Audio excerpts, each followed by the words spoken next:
Ngayong araw nga pala ay may pupuntahan tayo sa isang magandang lugar. Pero bago yan, may dadaanan muna tayo na isang cute na bata na kulay puti. So, mamaya na lang ulit at magta-drive muna ako.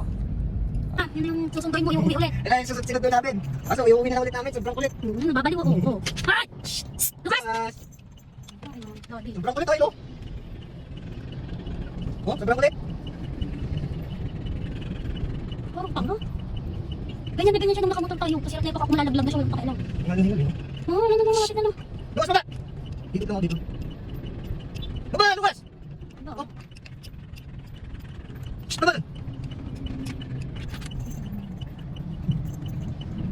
Kalm siguro. At ayan na nga, naibalik na namin yung batang makulit at nagpatuloy na kami sa aming pagbiyahe. Ito na yung daan papuntang Zambales. Ganda pala dito pag nakasakyan. Dati kasi kami, nakamotor lang kami, hindi kami nakakadaan dito. Kaya mga first time ko lang makadaan dito ng nakasakyan. So ito na. Nakarating na kami sa bungad ng Papanwep Lake papunta. Ayun na, ang hirap nga pala mag-drive dito kasi one way lang, may mga nakakasalubong dyan na malaking truck. Tapos dito na, kumuha kami ng tour guide dun sa sa bungad kasi narang kami. At papasok na kami, tumawid na kami ng tulay. Kaso ang bagal ng tour guide namin, takbong G's. Sabi ko nga kasi sa'yo. Tapos ayan, ang ganda, kumanan kami dito guys. Papasok ng, anong tawag dyan? Mundo ng kawalan. Mundo ng kawalan kasi ang ganda talaga eh. Ayan, pagpasensyahan nyo na yung video kasi puro gilid lang yung nakikita. Ay hindi pala, umikot din pala. Ayan, ang daming mga kambing. Baka? Ay baka pala yun, kala ko kambing. Baka pala yan, may sungay. Ayos yan. Bilang nila. Ayun, kalabaw. Ayan. Ayan. Dapat pala hindi na ako nag-tour guide dito. Naisip ko bandang uli.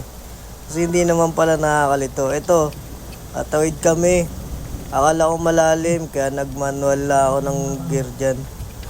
Yung pala hindi, bokya. Sabi kasi nung mga tao dun sa unahan, ang hirap ng kalsada dyan. Hindi nyo kaya. Dapat ang sasakyan nyo Raptor. Pero hindi nila alam. Yung Innova ko, malakas yan. Ginawa naming Raptor yan ng mga pinsan ko. Okay ko dyan, mga pinsan. Ayun, binasa ko muna yung chat nila kasi nagkaway daw sila. Sabi nila. At ito na nga, tatawid na naman tayo. Ang bagal kasi ng mga nasa una namin. Hindi ko alam kung bakit. Ayan, nag-picture-picture muna kasi traffic. Yung tour guide ko nasiraan, dapat babatakin ko na lang sana kaso nabuhay pa yung motor niya. Ayan, tumawid tayo ng maliit na ilog. Tapos ayan, video na naman. Tayo ulit tayo. Yung kasabay kasi namin, mga lowered. Pumasok ng gantong daan, lowered yung sasakyan. Eh di nag-traffic tuloy. Tapos ayan, buti na lang si Manong. Yung tour guide ko, walang hirap yan. Yung si Manny. Siyempre, mabait tayo, hindi na natin kailangan. O ayan, tapos yan, ito gumanda yung daan ng konti. At ito na nga ulit, traffic na naman kasi yung, ayan, tingnan mo yung tsura niyan, mukha lang yan masaya pero nagre-reklamo na yan. O, mura na yan. O, taka ng daldal mo. Ay. Ayan, napamura na tuloy tayo. So, eto na. Nakakantok mo guys yung boses natin. Ito, malapit na tayo guys eh. Medyo traffic lang kasi talaga. At bagal kasi na sound natin, puro na ako reklamo dyan. O ito, ay nga pala guys, meron akong dyan. May nakita akong dyan, mga kabataan na Aita. Binigyan natin ng pagkain yun, pero di na natin pinakita sa video. Baka sabihin naman, vlogger tayo. Baka sabihin kasi, vlogger tayo, kaya di na natin pinakita. Ano lang naman yun, konting pagkain lang, nakita ko lang kasi sila. Tapos ang babait nila. At eto na nga, arating na tayo guys. Ang ganda pala dito. At ito, naglalagay na tayo ng mga kailangan gawin para tayo makakain na. Gutom na kasi, umalis kami dito alas 8, dumating kami. Anong oras na? Alas 2 na kasi traffic talaga dun sa dinaanan natin kanina kasi dahil sa mga kasabayan natin, mabababa yung sasakyan nila. Ito na nga, nilalagay na natin. Yun, si Lucas, sa lakad. Ito, yan. Ayun na. Ang tagal mabuo ng lamesa. First time kasi namin mag-camping ng ganyan eh. Dati kasi wala eh, motor-motor lang kami. Tamang pwesto lang sa gilid, upo sa bato, ganun lang. Eh, medyo nagkaroon tayo ng konting kayabangan. Kaya yan, nakasasakyan na tayo. Ang yabang nga rin, no? Di tayo mayaman, mayabang lang tayo, mayabang. O, ayun na nga, binuo. Ano ba yan? Lamesa na lang, ang tagal pang buuin. Gutom na kami niyan. Pero wala tayong magagawa, hindi tayo marunong ng ganyang larangan. Binalad muna natin yung upuan kasi basa eh, nabasa yun, natumba yung tubig dun sa loob. Binalad mo natin siyang baho. Ano naman, kitang-kita naman sa mukha ko kasi mangot. At ayan guys, habang nag-aayos nga tayo, review, iyan ko muna yung binunta natin. Maganda siya. Nakaka-relax. Kasi solo lang namin, ganyan. Yung place. Yung mga kasama namin kasi lumayo sila eh. 3 phase kasi yung sa Mapanwepe Lake. Andito tayo sa phase 2. Yung iba, doon sila sa phase 3, tsaka sa phase 1. O, ito na. Gaano tayo ng pagkain. Nga pala, bawal nga pala mag-swimming dyan. Akala ko pwede. Kasi may napanood ako sa TikTok na naglalangoy sila eh. Pabida yun eh. O, ito na. Yung ilalim.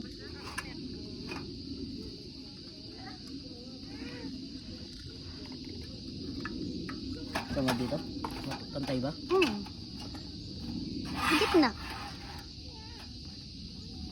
Hindi pa nakaayos yung isa oh. Yung kaldera niya laman. Puro sili. Alo, lutuin kita. Sige, lumapit ko. Ay. Hello, may nginunguya siya, Bi. Ang kambing. Kambing ba yan? Gagawin kitang papaitan. Sige.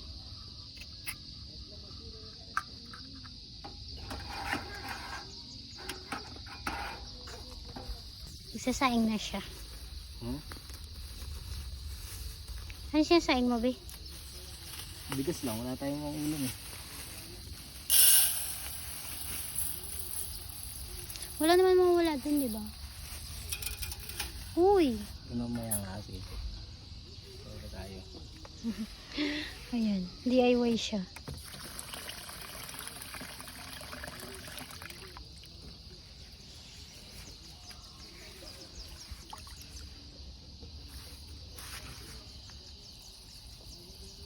Yung kambing, oh, yan ulam namin.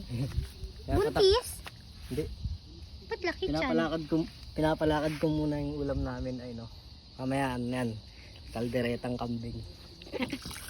Papaitan. Tapos mamaya papaitan. Yan o, yung ulam namin, no, palakad-lakad lang, oh. Ganyan lang siya. Yung upuan nakabilad kasi nabasa. Ito ano kaya yun baka sa hangin. Mabigat naman yan, eh. Hindi, ano ba? Malis ba to? Magbasa mo na ba to? Oh.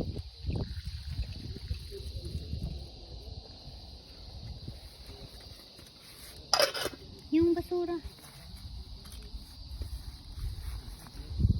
Takot ako, baka ano.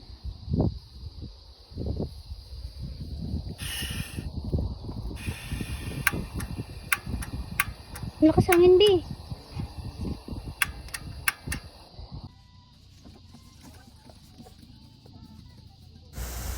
At yan, naluto na nga pala yung ano natin.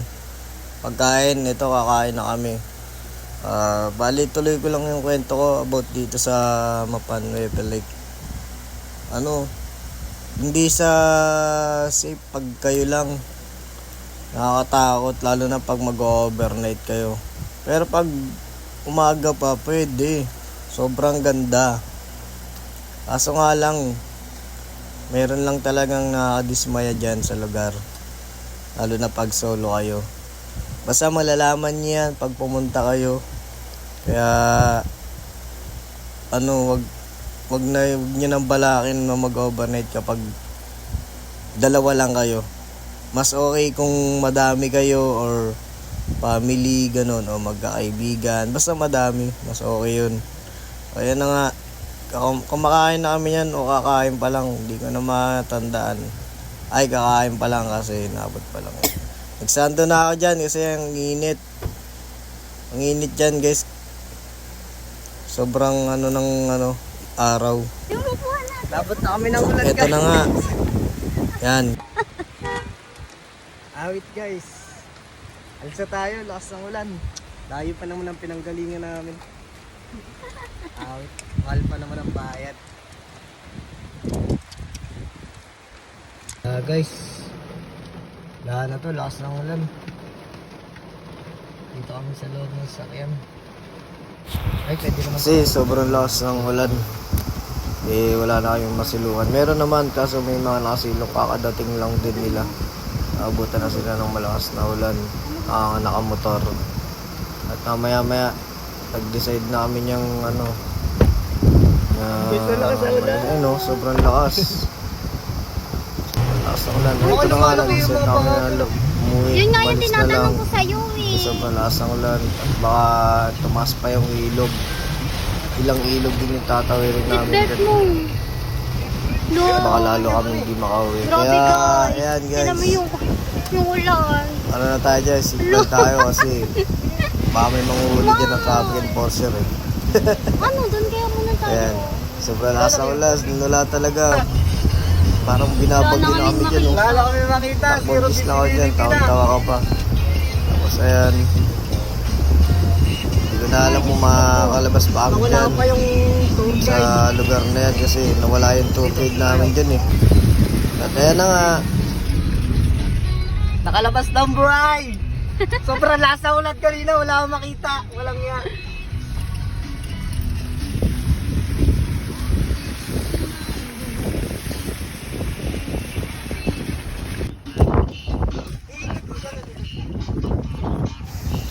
at ito na nga, ayan, bumaba ako kasi medyo mahina na lang yung ulan. Nag-picture muna ako kasi saan yung pagpunta. Di ko man lang na-enjoy at ito naganap kami ng ibang lugar para makatulog man lang. Kasi dapat doon talaga kami mag-overnight sa Mapan, Nueva Lake. Kaso negative guys. Dito naganap kami sa may San Marcelino, Zambales na resort. Ayan, may nakasabay kami mga motovlog, mga naka big bike sana all. Ito, ayan, view ng mga dismayado sa pinuntahan. Pahinga muna tayo kasi mamaya pauwi na rin tayo niyan eh. Lang muna tayo ng katawan. Umaga yan guys. Ayun yung mga motovlogger yung mga naliligo kasabay namin. Kasama namin sa resort. Ayan, tamang lakad muna na tayo dyan. Ayan nga pala yung dragon natin kasama na naglalakad. Diba? Video ko daw siya kasi ganyan daw gusto niya eh. Wala naman tayo magagawa kasi dragon yan. Tayo tumingin pa, di ba? Nagreklamo pa yan guys kasi pangit daw ng video ko. Ikot ko daw yung video, sabi sa akin. Di ba? Kita natin yung magandang view. At ito na nga, pauwi na tayo guys yan. At dyan na nagtatapos ang ating video. Ang ganda ng daan dyan guys. Maraming salamat.